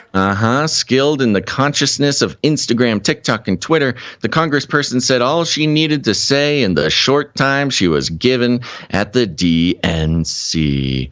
And long story short, they say, hey, we love AOC because she keeps it brief, short and sweet. And that's her superpower. So, apparently, nobody else can do that, including, apparently, myself. Well, you know what's funny about this is AOC's superpower is to appeal to the lost attention span of a generation. Yes, our goldfish generation. Our goldfish generation is in, you got to communicate something to this generation that has a 2-second attention span. Roll out AOC. Just let her summarize all the intertwining complexities of reality and politics, and just, have her say it in just a few words, and all the kids will be fully informed. Yeah. Fun detail. She endorsed Bernie Sanders. She did not endorse Joe Biden, which is pretty funny. But as I understand it, Joe Biden did officially get the nomination for the DNC. Is it for presidential campaign starting next year? Are they giving it to him? They're actually giving it to him? I don't know. I cannot get into this New York Times article. Which one? Is it one the one of the Twitter clip of her 90-second speech? Oh. The one that they are praising her for? There's a Vine. I'm trying to look for the link here. Wrote the cut. It's about, I don't know, halfway down or something. Monday keynote. Because I have not heard a whole bunch about the DNC nominations. I mean, I guess it's just a nomination, but it seems like a bigger piece of news than what it's being treated. I mean, Biden gets the nomination for the DNC presidential candidate, which has been a big sort of sticking point in the Democratic Party for quite some time now. And the most reporting I've seen about it is AOC is fast at talk good. It's her superpower. Wired.com. Okay. Wired. Yeah. All right. Well, what we got some from Mr. Hairy Legs over there. Yeah. Speaking of which, check out this guy, Hairy Legs. You got Hairy Legs around there? Hairy Legs. I did not prepared with the jingle. That's this okay. Is my That's okay. Fault. I'll have it. Here it is. No problem. Got hairy legs. Got hairy legs. Hairy COVID. Hairy COVID. It's coming from CNN.com. Headline: Biden calls for dropping filibusters rules to pass abortion rights into law. Boring. Now, what I wanted to do is read just a piece of this. It refers to Roe v. Wade and, how the Democrats, they could have codified this into law, I don't know, anytime they've been in control over the past 50 years. But my point has always been that they don't want to codify it into law. They are not interested in preserving what they claim to think are human rights, the right to what they would describe as bodily autonomy, which includes abortion. And the reason they don't want to actually codify it into law is because over and over again, every single election cycle, they get to hold liberal thinking people, whether they are Democrats or want to be Democrats or don't want to be Democrats. The Democrats have very effectively held them hostage by telling them, by using Roe v. Wade and the codifying of Roe v. Wade into law as the carrot on the stick to activate the Democratic base. And this, some people have sort of kind of sloughed off this theory or this idea because, nobody's outright said it. Well, let's get into it. President Joe Biden said on Thursday that he would support making an exception to the filibuster, the 60-vote threshold in the Senate needed to pass most legislation in order to codify abortion rights. Oh, they're going to codify abortion rights, Gonz. They're going to finally do it, I bet, for real. And the right to privacy through legislation passed by Congress. However, Despite Biden's newly announced support for the filibuster carve-out, his best bet in doing so would be next year, and only if the Democrats gain at least 2 Senate seats and hold the House of Representatives, an extremely tall task. Asked about what executive action he would use to strengthen abortion rights following the Supreme Court's decision to overturn Roe v. Wade last week, Biden said during a news conference in Madrid, quote, why is he doing it in Madrid? He's quote, there for, I forget what he was there for. He was there for some thing. It's funny talking to a domestic audience while you're overseas. It's the only way to get them to care about why you're in Madrid. Quote, the most important thing we have to change, I believe, we have to codify Roe v. Wade into law. Quote, and the way to do that is to make sure Congress votes to do that. And if the filibuster gets in the way, it's like voting rights. It should be that we provide an exception to this, requiring an exception to the filibuster for this action to deal with the Supreme Court decision. So this is all kind of focused on balancing out what they see as an imbalance in the branches of government.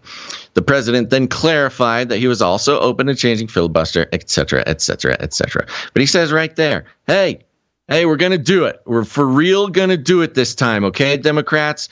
But it's only going to happen if all the Democrats come out and vote for all the Democrats. Vote. What?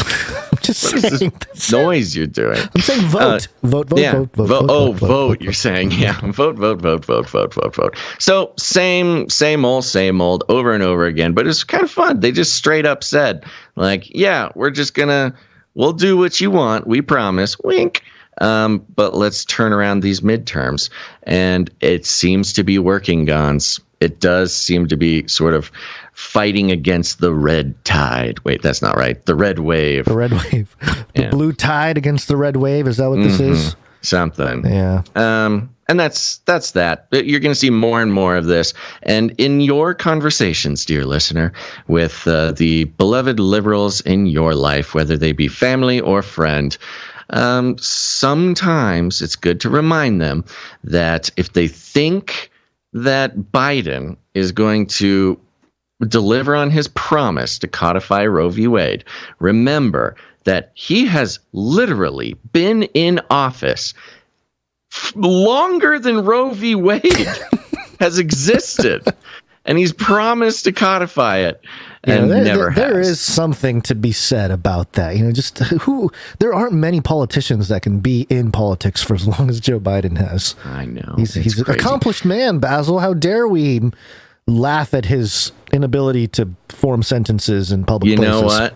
He's accomplished, not that he has actually accomplished anything, but just being there, for that long. Talk about riding some coattails, huh? Uh-huh. All right. Well, let's get to some real movers and shakers. The 4 horsemen of the technopolis. Anytime you see the 4 horsemen, it's something special. We're taking things that are genetically modified organisms and we're injecting them in little kids' arms. We just shoot them right into the vein. Right into the vein. That guy, the guy who said that, won its case. Insider.com headline: Bill Gates' North Dakota farmland purchase was almost derailed by an archaic Depression-era law. These horrible archaic. You hate it when these billionaires, their master evil plans get derailed by archaic laws meant to protect middle-class Americans. Bill Gates has been cleared to proceed with the purchase of a North Dakota potato farm after the state's attorney general said it complied with an archaic Depression-era law. This is because the land will be leased back to farmers, according to the Associated Press, which reported the news. Oh, you mean he's going to be a stakeholder? The buyer, Red River Trust, is linked to Gates, who is the largest owner of farmland in the U.S. Red River Trust, huh? The $13.5 million purchase of the farmland originally raised legal questions due to a decades-old state law that prohibited corporations, trusts, and limited liability companies from farming activities in the region. The law is designed to protect family farms in North Dakota. Makes sense. I don't know what's so archaic about that. You're right. Exactly. It is archaic to protect family farms. Whoa. Okay. Okay, Business Insider. The anti-corporate farming law does, however, allow individual trusts to own the land if it is leased to farmers per the AP. The state's agricultural commissioner, Doug Goring, told a local NBC affiliate that people across the state were, quote-unquote, upset, and others were, quote-unquote, livid about the purchase. On June 21st, the North Dakota Attorney General's office sent a letter about the purchase to Red River Trust. The letter notified a trustee, Peter Headley, that the Attorney General's office was seeking to confirm how the company was using the farmland and learn if its usage was compliant with statutory exceptions, Insider reported. Red River Trust received a second letter from the Attorney General's office on the 29th of June, which said the transaction complied with the Depression-era law as it was being leased by the farmers, according to the Associated Press. Representative for Gates did not immediately respond to requests. The sale will add around 2,100 acres to the 242,000 acres of farmland that Gates owned as of 2021, according to a land report. Insider previously reported that the land could be split between Gates and his ex-wife Melinda following the divorce. So there you go. There was some pushback, concerns about some laws, rightfully so, and apparently he's all in the clear. Yeah, as long as he rents it out to farmers. But it's so crazy. It's just rents it out to farmers. That's called sharecropping. Yeah, okay, exactly. So you talk about, again, the class war that's actually going on. It's being hidden by the social justicey ones, the culture war manufactured to distract from the class war. You've got it's unbelievable. You've got, in this era where everybody's so obsessed with equity and equanimity and equality and protecting the working man and all these things, you have Bill Gates, who would claim to be just a staunch liberal and protector of human rights and lives. Just talk about Roe versus Wade being described as a step backwards. That's exactly what this is. Yeah, this is a step backwards, but not for abortion. It's for protecting farmers, family farmers, the backbone of this country. Sorry, I got too excited. Is just out the window, so Bill Gates can buy it and rent it to farmers. Which, by the way, like some sort of feudal lord from the medieval period. And you think he's going to keep the humans as his workers on the farm? No. Yeah, he's going to unleash the robots. Going to be the robots for sure. And that's why they're probably calling it. The insider is calling it archaic Depression era law, because they probably intend to maybe use it or update it because of the robots and AI and all that. Because could they say, hey, we're still leasing it out to farmers? The farmers are just robots we placed there, but they're still being, we're still. There'll be one guy. There'll be a guy with an iPad. That's who's leasing it, controlling the robot. So anyway, there you go. That's one. And along those lines, Sorry, you got steamrolled by the Bezos. Yeah, let's back it up just a little bit, because I do have a correction. When I was in the AOC clip or the article. Yeah, the tweet I was talking about that they stuck into the article was actually a tweet from 2020. Okay. So Biden has not been nominated. Okay, I was going to say, I was like, right, interesting. That's what I mean. I couldn't believe that this is how I would be learning about that. Right. So, my bad, everybody. Sorry, I got a little confused. Okay, hit that Bezos laugh.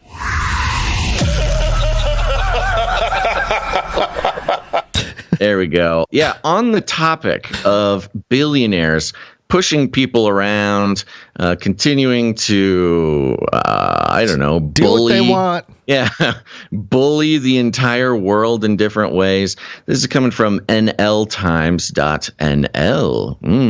The headline is Historic Rotterdam Bridge Won't Be Dismantled for Jeff Bezos super yacht. Take that, Bezos. Take that, Mr. Bezos. Suddenly, but he's supposed to be a good guy now. Is he? He's been appealing to the conservative arguments recently, so maybe he's supposed to be another billionaire who has been replacing humans with robots as his main thing. I mean, in his case, his human workers are basically robots as far as he's concerned. Yeah. And here's the story. A bridge in Rotterdam that has monument status will not be dismantled so that a new super yacht belonging to Jeff Bezos can reach the sea. The 127-meter-long vessel will be the second largest sailing yacht in the world. It is being produced by Oceanco in Alblasserdam for the Amazon founder, but the three-masted ship cannot fit under the Koningshaven Bridge, known locally as De Hef. Long story short, we know this story, folks. Yeah, we covered it at the time. He bought a giant. He's having a giant yacht built for him, the biggest sailing yacht in the world. They started building it, and they realized it can't get out of the harbor in which it is being built. He was trying to get permission to disassemble. Which didn't they say that they've disassembled the bridge for other purposes? A long time ago. They've done it before. I think that was before it was deemed a monument, though. Oh, okay. Yeah. And so he thought he could just convince everybody that it's okay to take apart your very special bridge.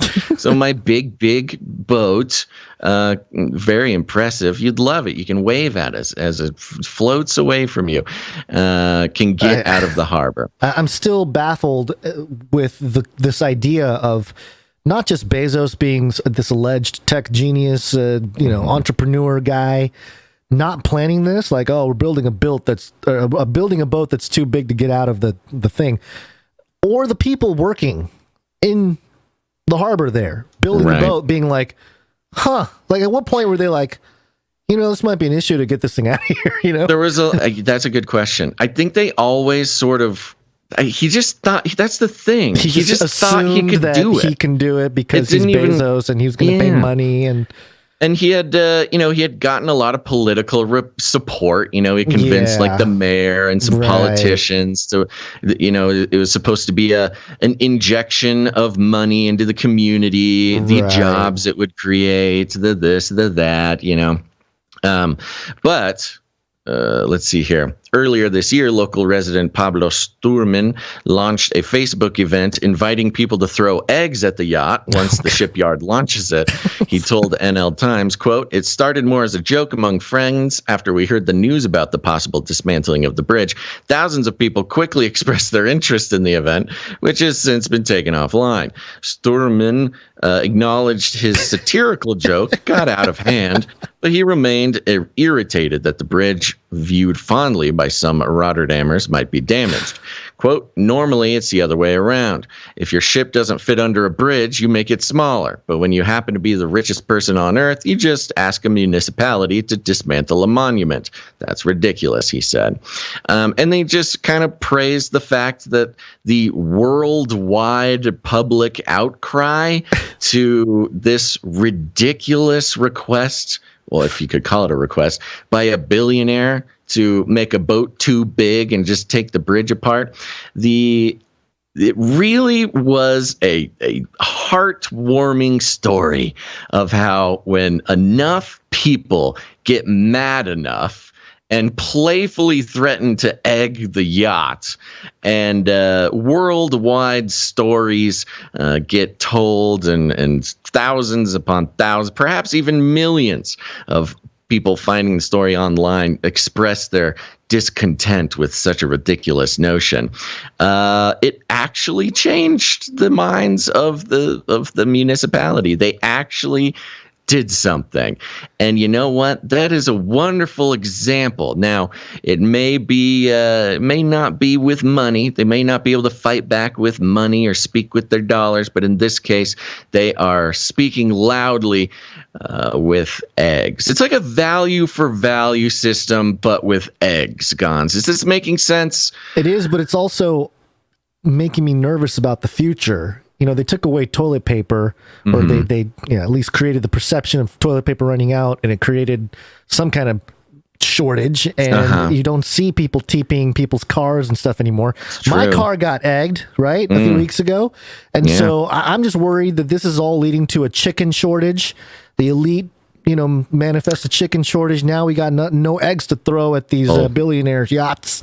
They're working on it, man. Eggs are up like 70% or something. They're some of the highest increased price. Yeah, that's what they're doing. Maybe the entire global economy is being purposefully dismantled just so the price of eggs can increase. Person was like, "You throw eggs at my human child's beautiful super yacht? My super yacht imbued with a soul. Humans will suffer." We will take away the very concept of financially affording eggs. You're going to be throwing you're going to have to mortgage your house to throw an egg at my yacht. How's you that? Protest? Puny human. Yeah. So anyway, that sounds fun. Somehow that has something to do with the value for value model, and so let's take a quick break. It's break time. Come on, take a break. All right, folks, it's time to take a quick break and thank some producers. I did say producers. It's because we're on the value for value model. You may have heard of it. Ever heard of it? Read a book. There's no book on the value for value model. Aggressive. Coming out of the gate, yeah. But here's the thing. I will start by doing this. We are not funded by any corporate money whatsoever, and there's a lot of reasons why that is. And usually, I try to fit as many of those reasons into a couple minutes as possible to start out this break. And this has been a contentious topic of conversation with listeners of this podcast. But let me tell you this, folks. I have seen your emails. I have gotten your Twitter DMs where you don't want me to tell you about the value for value model. You think it's a little bit much. And almost always is it from somebody who has never produced the show. And so I'm just not going to take it that seriously. I'm sorry. It's not that I don't think it's a valid opinion. It's just saying that you don't want to hear about the value for value model because you don't participate is not a good reason for me to not talk about it. However, there's a lot of ways to produce the show. Your time, your talent, or your treasure. And one of the ways of producing the show is by taking our episode 500 survey. Now, we get a lot of comments, but when people take the survey, comments become data. Gonz, the data shows I got to tighten up the value for value pitch. I got to tighten it up. So we'll be looking for ways to tighten it up. Maybe you should give good old AOC a call, get a little, have that superpower rub off on you. Does AOC have a Cameo account? No. She can't do that. Would that be legal? No, probably not. AOC, call me. I'm sure there's like an AOC lookalike that'll do something like that. Oh, that's a great point. Yeah. So, yes, it's true. It is well known. I am not imbued with the same superpower that AOC is. I have my own superpowers, but they are not necessarily brevet. They require a long runway of time to establish all the intricacies by which you weave words. Yes, which is an art. Much like how this allegedly truncated version of the pitch is now becoming longer than the usual pitch. But I wanted to take this opportunity to tell you, when we say take the survey, we have some questions for you. Just know, actual decisions about the show are being made from that survey.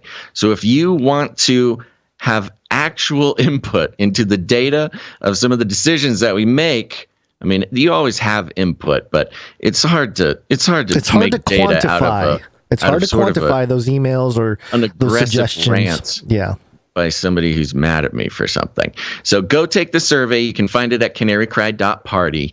Answer all those questions, please. And that'll be a great place to let me know what you think about all sorts of pieces of the show.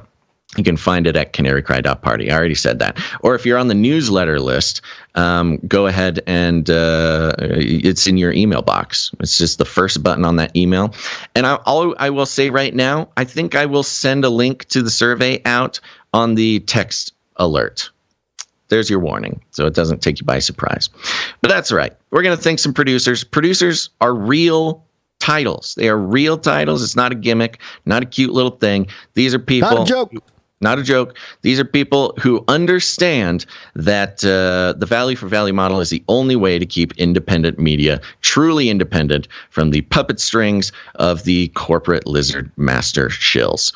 And we're going to start out by thanking some of our executive producers. They became an executive producer by heading on over to CanaryCryRadio.com/support. CanaryCryRadio.com/support. That's right. And there we go. Let's thank our execs. Executive producers. That's right. As you know, our executive producers are not just producers. They are those who realize that a true investment in independent media is what it takes to seriously, in all reality, keep the little tentacles of the lizard people out of the flow of information of those who go against or deconstruct the media narratives. And this executive producer, thank them, love them, and thank God for them. This is executive producer Robert R. Robert R., thank you very much. Where'd you find this? Yeah, and he said no note. So total fan. What was the amount? Oh yeah, 133.33. Illuminatus! Fantastic. Thank you very much. Thank you. Very generous. Call him Robert Rab. And there we go. That is it. Let's just go ahead and thank the rest of our producers. So let's do it. Okay. I'm going to start out with producer One Lousy Petunia.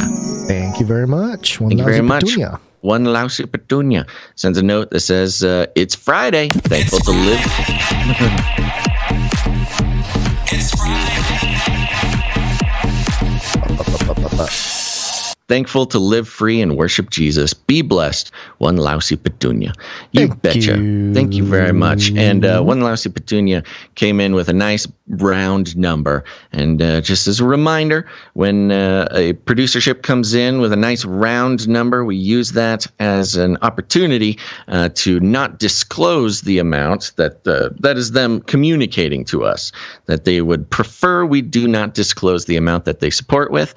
But if you don't mind us disclosing that, you just make the number a weird number, just a number that says like, hey, go read this funny number. Some people put 33 cents or whatever. You get the point. That's the way to do it. There's going to be a very strange long link being dropped into the chat, everybody. I just don't have the energy to make a smaller link. So click on that. Go take the survey. Okay. Next up, we got producer Anonymous. Anonymous comes in, nice round number, says, sorry so late. Anonymous love for y'all. And then some other things that would take away the anonymous nature. Is that supposed to be like a joke, or is it? It was a little confusing. I'm not sure. The joke. Because they say anonymous love for y'all, but then they give me a very specific pronunciation of their name. Or their name, yeah. Yeah, and so I'm leaning in the direction of anonymity. Yeah, we'll play it safe here. And feel free to tell me not to do that. Send us an email, and we'd love to credit you next show if we need. Okay, thank you, producer Anonymous. Next up, we've got producer Christian N. Christian N, good to see you. Yeah, Christian N's on a 2-episode streak. Oh. Yeah. There we go. Sorry. Thank you very much. Christian N is our Norwegian producer here, one of them. And he comes in with 2001 again. But he comes with 2001 in USD instead of Norwegian kroner. And he says, hi, B&G. I just realized the mistake. I meant to send the amount in USD, not NOK. Oops, sorry. No worries, okay. Christian N.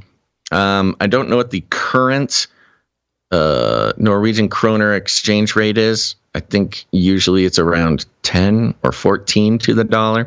So, yeah, he sent in like a $1.50 last episode, which is nice. But now he comes in with the 20. So thank you very much, Christian N. Thank you, Christian N. Appreciate it. I got to refresh my knowledge of this Norwegian language so I can talk to Christian N or put some sort of fun little sign off for him. Next up, we've got producer Morv on a 109 episode streak. Oh, yeah! Man, thank you so much. 11. Yep, comes in with the 1111. No. Thank you, Morv. Thank you, Morv. Next up, we have Poco Jojo 33. Poco Joe 33. Poco Joe 33. Poco Joe 33. Comes in with 1111. 11. Thank you, Poco Joe. A note says, I pray you both find time to draw close to our King Monday and that he pours peace and passes understanding over you. Producer Poco Joe 33. Oh, yeah. Poco Joe mentions here, tried to change name to Poco Jojo, but that name isn't available. Yeah, there was a different producer named Poco Jojo, which is why I keep calling you that. So I got to remember, it's two different people. Thank you, Pocojo 33. Thank you very much. Next up is Sir JC Knight of the Techno Squatch, 121 episodes in a row. Yeah! Oh, yeah! Man, thank you so much. 1001. Amen. The 1001. Thank you, Sir JC. Do we have a special streak jingle for 121? 121. Let me take a look. Seems like a number that we might have done, but maybe not, because we did 111. I think the next one is 133. It's 111, 133, 144. So thank you, Sir JC. Thank you. Has a note here. Hope you guys have an enjoyable weekend. Happy Friday. Happy Friday. Yep. It's Friday. It's Friday.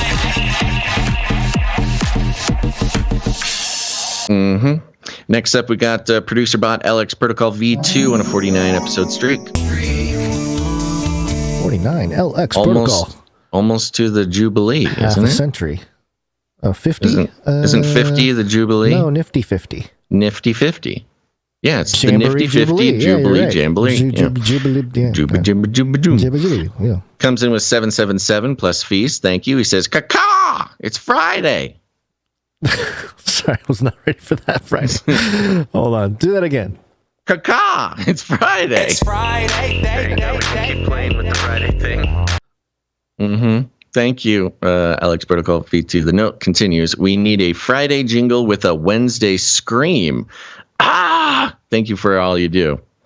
He wants to get more screams in there. I feel like my days would start blending together too much at that point. Yeah, my days already kind of blend together. You know, I'm waking up on Monday thinking it's Wednesday. You know, it's already a challenge every morning. Time stream. Yeah. So I don't know. But thank you for. But you know, good idea. Producer bot is a robot, so yeah, that's true. We need to fix that equation there. That part of that algo. We'll Next up, producer Darren S. 13 episodes in a row. Darren S. Darren S. coming in. Thank you, Darren. 777. He says, it's Friday, day. It's Friday. It's Friday. Says, have a wonderful weekend.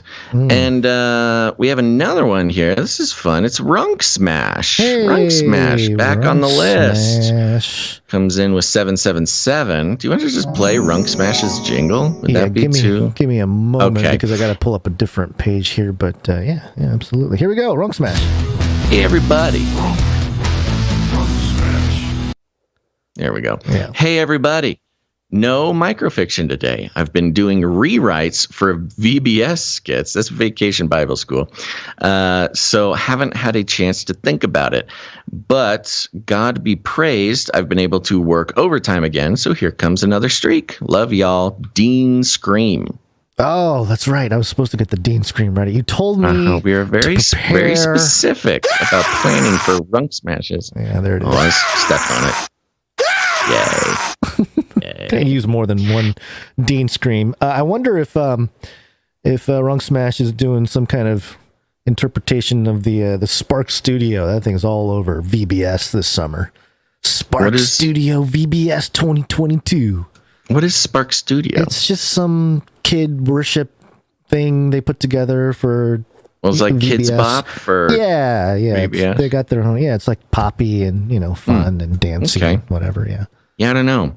I've done so many VBSs in my life, both attending as a child and working as an older child, and then at our big, done it at churches of all shapes and sizes. Yeah, and doing them at the big ones are the worst. Yeah, 3,000 kids. That's a lot of kids. A lot of kids to plan VBS for. Yeah.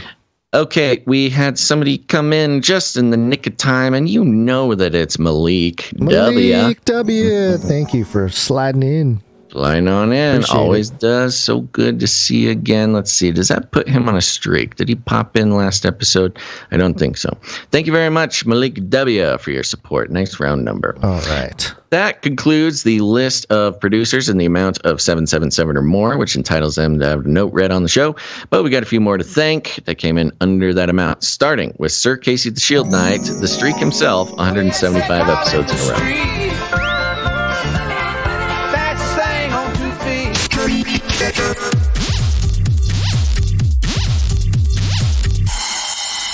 $175. I mean, it's getting up there. It's awesome. We need a 177 jingle. That's right. Do we have one? Has somebody sent one in and we just forgot? I don't know, but it's possible.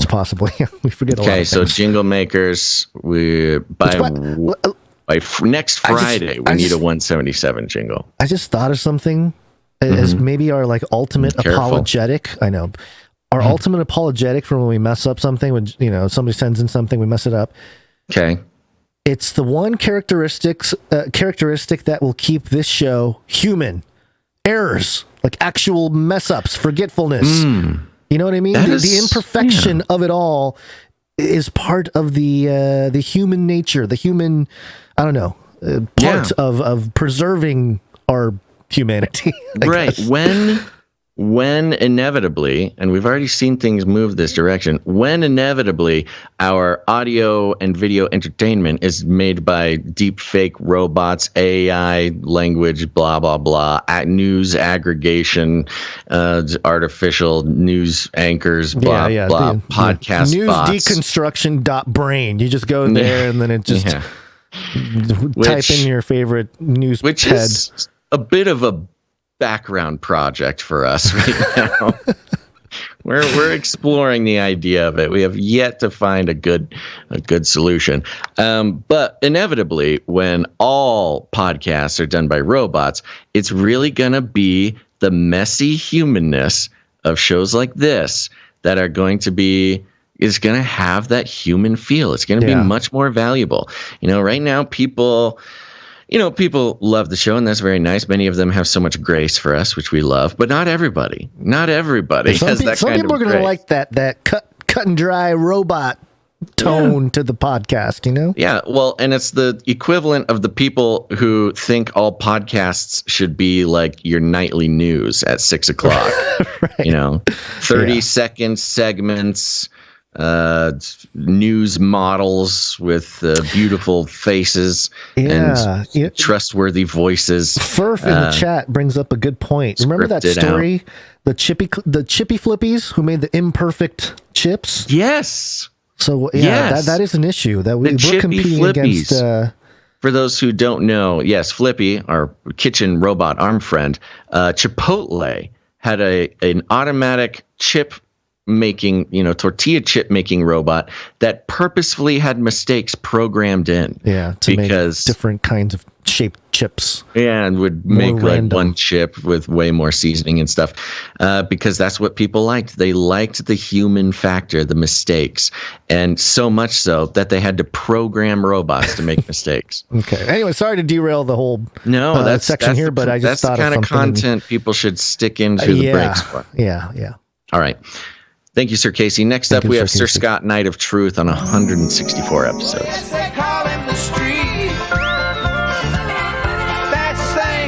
Thank you, Sir Scott. Next up, we got the Streak Sisters, Gail M. and Veronica D. Oh, you know what? I'm just going to cheat a little bit here. Okay. And because I know what you're doing. Okay. So this is for... Well, hold on. Okay. Let me read the thing. We got Gail M. and Veronica D. on 140 episodes in a row.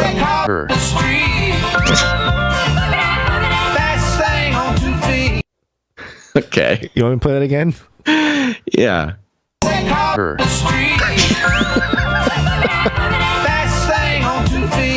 It's real subtle. Real subtle. Yeah. If a robot had made that, then it would be too perfect. It would sound too natural. Right.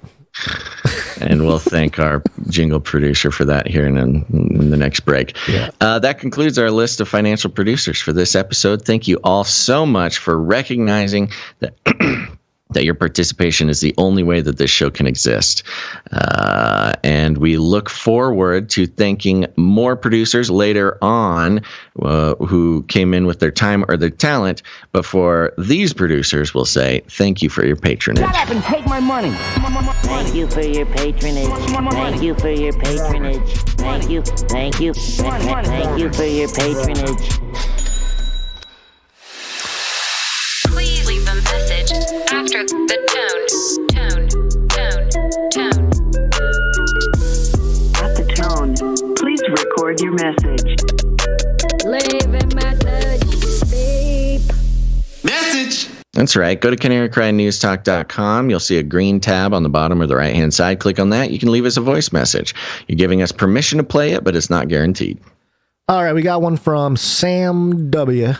And this is kind of inside baseball a little bit, but also I think it's an important memo to go out to all producers. What's up, Canarians? This is Sam W., a.k.a. Saw for Yahweh on Discord and Canary Cry community. I'm putting the Canary Cry mixtape together for online publication, and I'm missing some of the artists. The tracks I need parents for are Yoked to You, Canary Cry Remix, which is the kind of 60s style, psychedelic style rock song we hear sometimes. Flippy, Don't Take My Girl, Pharmakia, Song to the Church, I Don't Really Want Your Vaccine, and Wives in the Cosmos, Children in the Space Plane. If anyone knows who did these songs or if one of them are yours, please contact me either on the Discord or Canary Cry community at Saw for Yahweh, which is SAW, the number 4, YHWH. Or you can email me directly at sawforyahweh@gmail.com.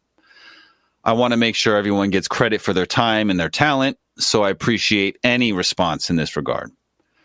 Yah's peace and blessings to you all in Yeshua's name. P.S. I'm waiting on the album artwork, but the first volume should be up this weekend. Later.